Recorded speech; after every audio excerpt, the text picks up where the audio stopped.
woni interest wo mu biem woni akire biewu na dientia charges, that is the vote thief analogy, assume that these charges could be proven beyond reasonable doubt. On the contrary, the record shows that the charges were contestable and there was a high likelihood that the defense could have raised sufficient doubt to procure an acquittal. And if that happened, as seen from the Beige Capital case, I would not have been able to recover even 1 cedi. I can now disclose that Beige Capital offered me or my office 10 million Ghana cedis. You can ask the lawyers for Beige Capital, ask lawyer Tadio Sorry. They offered 10 million Ghana cedis in settlement and I refused. Today, I can't get 50 pesos from Beige Capital. So the dynamics are complex. Those who are oversimplifying it and saying this is the good thief scenario must understand that it is more complex than just saying that the Attorney General says bring 4 goods and then keep 2. Third, by the time I assumed office and was approached by the lawyers for the accused persons, no asset tracing had been undertaken and no freezing orders had been obtained by my predecessors who filed the criminal charges. I could have been faced with a situation where the thief would have eaten 4 of the goods, thus leaving me with only one possibility, to recover only 2 goods. In other words, assets depreciate. Lastly, in respect of the case at hand, 100% recovery was not possible and a conviction was not guaranteed. In the circumstances, my team and I agreed to set a realistic threshold of 60% recovery. We recovered 824 million worth of assets, which will be handed over to the state, and established a structured pathway for recovering the additional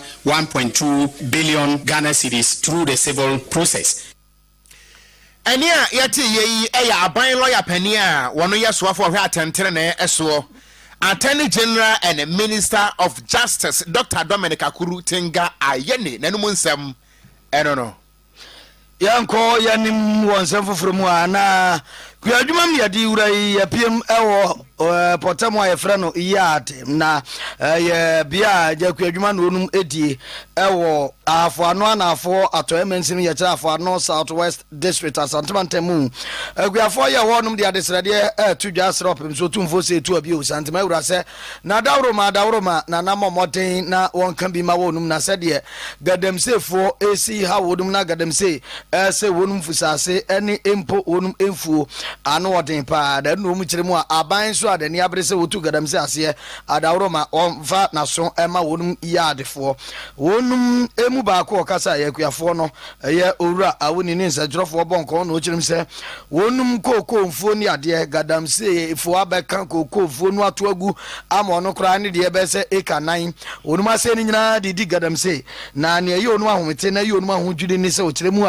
a wose gadamse fo no ba no wonde bareka se hene nana amwampembrenya ya wodi kan din na baaye na senti a wonum efre wopemso se adawroma onfa nanuntumbi ema onum ni se nana amwampembrenya ya wodi kan ba ka se hene wono ana potem wono waja wo hweso ana se ehye na se enti gadamse fo din baaye na trese efrisoro na eba enti ama wonum se gomachi yes e wonum kokofu ani ade pa asa na mu ni se nkrofo bi di fidie ba ha se omo ba batu galanse omo ba ye no ebusa omo se media aye koko na ayare na mo ba batu galanse no mo se omo de omo hunu ehimfofo no bare ehimfofo nyina omo hu omo nti omo ba batu nti omo juri ya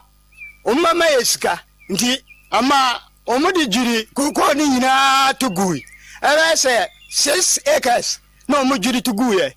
umujuri tuguwe ya no adechi ya tukakakra ya dibedidi adeti timeti wasa omamba sasa omumfidie yo sisi ano koko na mujuri guya no aboma yade nti medahasa mehwa mekase medaha ayeye na mediko osire etwe menimse bia ombape mesika na yere ade amane me ma twe ya emba mehwe afede muhunam no ayakakra mehwe no ahana majuma o namse me sa baba yere ebe to aso ahwese bia manya kakra bia yere asadia hwemba omubaye no omasa emekoko ni nyina asamo nti ano kirasa ni kokofo so maka ni nyina agua o ma ama no compensate han bia mpatasika bia nim yadi gadamse ma yanto anopa no osi aka se bono eso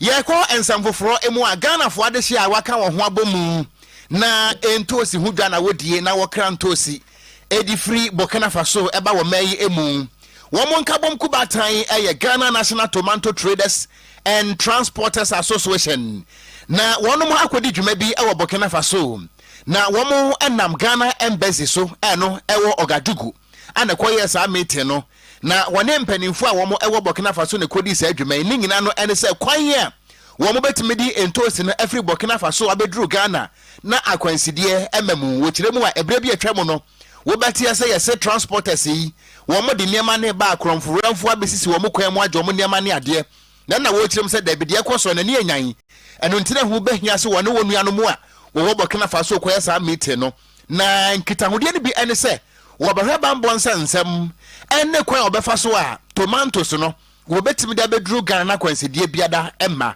na meeting aseɛ no owura Eric Osetufoɔ wɔn na yɛ president ɛde ɛma Ghana National Tomato Traders and Transporters Association wɔgyebrɛ ɛde aseda ɛma Ghana Embassy ɛna afei nso no Burkina Faso mpanimfoɔ ɛfa saa meeting a wɔkɔyɛ no ɛho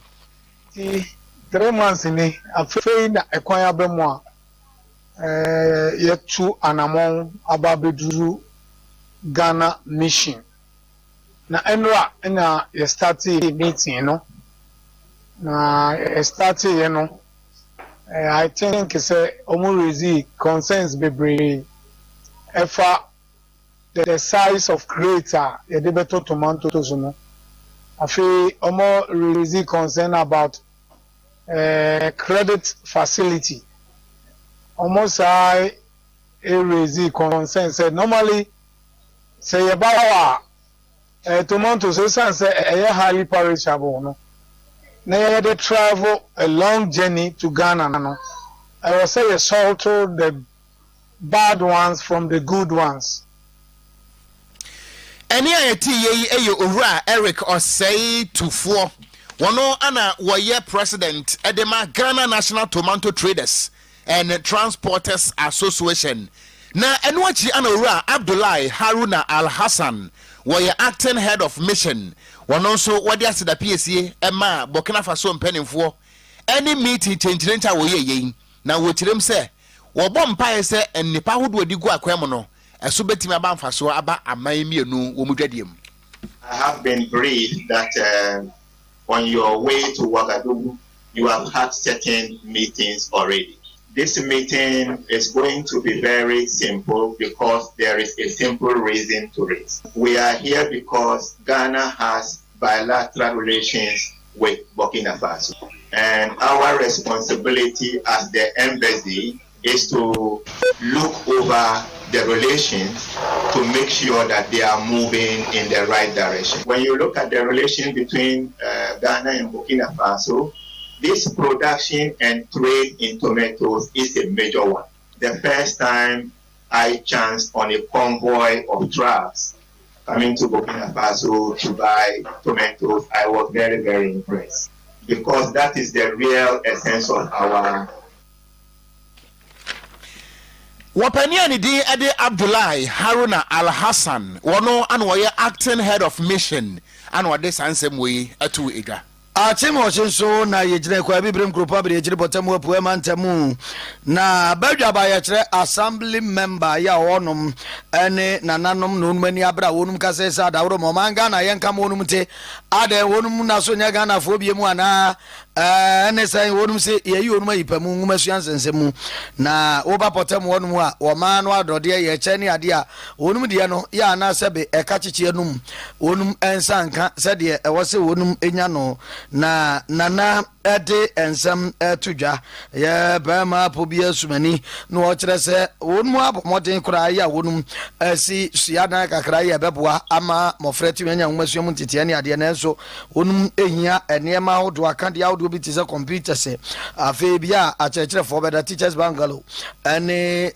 washroom num ne library ba bia mofrei wonum be kwa akotra kenkan nwoma ene ade a enso Mwabia Emma Yinti Bra Nana ye Bama Pobia Sumani any ne Bedjaba Assembly member Nunya for Vincent Asari Jones or Cambom de and some to be in Chibi.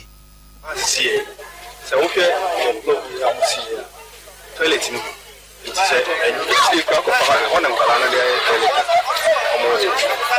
maybe community dan na chi ho no open place ana omo complex nti ano ne challenge wa ase nti MCF say good 70 why in pala attendance so we no kra no man ho so kakra na o tie si good site ibra ese o tena da mu sua de na o si good site nti ya ba ye de to ye kwa e gwa fa so assembly no so beta ye chi na sa ankwala endu bra ke se o won kasa e kopom sa no di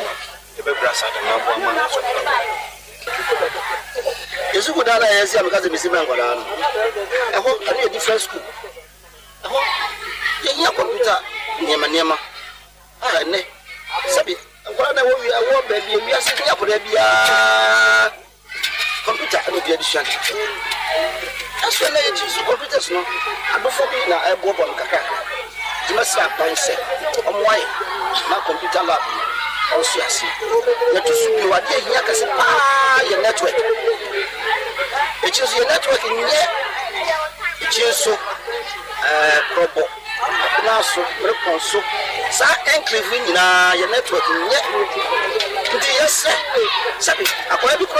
ebugu no wapia picking information bi e wo network so kwa na ban crash pani wono nyafo Emmanuel Kofinti kakra ya wode atu dwa ntie bi because Robia betu ponya education don't tell me any education you say attach to education it may possible how you pattern so CHS school down I don't know you visit the classrooms one office one store one like toilet facilities where they come contractor no fact you should say one person by 5 men staff here be 6 men na okay edano ero is council by ready and the house certificate we are represent the say this 6 men 5 to 6 men you say over hand yo nti aban crash pani yo wo kwa bibire mu group abere akire potem wono no nyafo Emmanuel Kofinti ne ati ma yanto akase ebo no so na yenko ensem foforo mu a we na kwaye awrehosem